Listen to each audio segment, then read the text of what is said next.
Now example number 4. Example number 4 is find the antiderivative f of the f defined by fx equal to fx cube minus x where f0 equal to 3. तो actual में आपको question में क्या करना है, ये जो function आपको दिया हुआ है इसका एंटी डेरिवेटिव फाइंड करना है जब आपका f ऑफ 0 कितना है, 3 है. ठीक है, तो एंटी डेरिवेटिव हमने फर्स्ट क्वेश्चन में देखा था क्या होता है. तो एंटी डेरिवेटिव का मतलब आपका यहाँ हो गया वो कौन सा फंक्शन है जिसका डिफ्रेंशिएशन करने पर हमें ये मिले.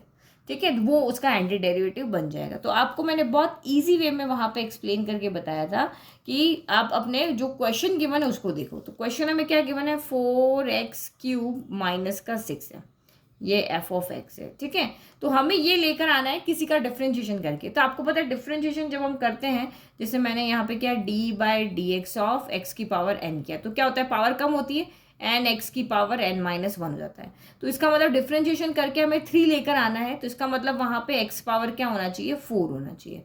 और आपको पता है d by D x of x क्या होता है, 1 होता है. तो इसका मतलब 6 के लेकर के आना है, तो यहाँ पे आपका 6 के साथ में x होना चाहिए क्योंकि कांस्टेंट तो बाहर आ जाता है और इसका इंटीग्रेशन डिफरेंशिएशन 1 हो जाता है. तो इसका मतलब ये फंक्शन हमें वहां से मिल गया. अब मैं यहाँ पे एक कांस्टेंट भी रख रही हूँ. कांस्टेंट क्यों, क्योंकि पहले क्वेश्चन में हमें इस तरह से वैल्यू नहीं दी हुई थी कि f ऑफ 0 इक्वल टू 3 है. यहाँ पे हम कांस्टेंट रख रहे हैं. कांस्टेंट का डिफरेंशिएशन क्या होता है, 0 होता है. तो यहाँ पे हम रख सकते हैं. ठीक है, क्योंकि ये वैल्यू जो दी हुई है ये वैल्यू यहाँ पे इसी से निकली, यही c आपका 3 बनेगा. तो कैसे देखो, तो ये फंक्शन हमारा बना यहाँ पे. तो लिखो 1 एंटी डेरिवेटिव. ओके, तो 1 एंटी डेरिवेटिव और भी हो सकते हैं, बट इसमें से हमने लिखा है कि 1 anti derivative F x x हमारी कैलकुलेशन से कितना आया है, 4x क्यूब माइनस 6x आया है. क्यों आया है, क्योंकि वो सॉरी x की पावर 4 माइनस 6x आया है, क्योंकि जब आप इसका डिफरेंशिएशन करोगे तो हमें ये मिलेगा. क्या मिलेगा, जो क्वेश्चन हमें दिया हुआ है वो. तो x की पावर 4 का डिफरेंशिएशन क्या होगा, 4x की पावर 4 माइनस 1 यानी 3 और माइनस 6 आ जाएगा बाहर और x का डिफरेंशिएशन हो जाएगा 1. ये हमें मिला है. ठीक है, तो देयरफॉर जो हमारा fx हो जाएगा वो यहाँ से क्या हो जाएगा, कैपिटल fx लिख रहे हैं, वो हो जाएगा x की पावर 4 माइनस 6x प्लस आपका c हो गया.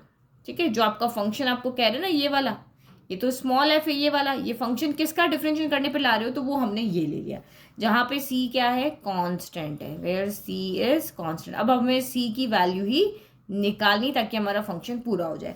तो गिवन है, गिवन आपको यहाँ पे क्या c की वैल्यू निकालनी, तो given f of 0 equal to आपका 3 है. तो वैल्यू फाइंड कर लो. f ऑफ 0 यानी x के 0 रखना है, तो f ऑफ 0 यानी कि 0 की पावर 4 माइनस 6 इंटू 0 प्लस आपका c हो गया. ठीक है, तो f ऑफ 0 कितना दिया हुआ है, गिवन है आपको कितनी वैल्यू 3 दी हुई, तो यहाँ 3 रख दो.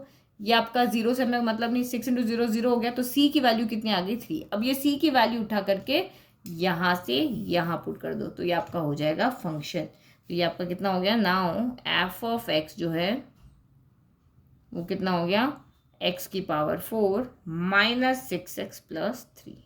कांस्टेंट की वैल्यू में लानी थी, वो हम यहाँ पे लेकर के आ गए.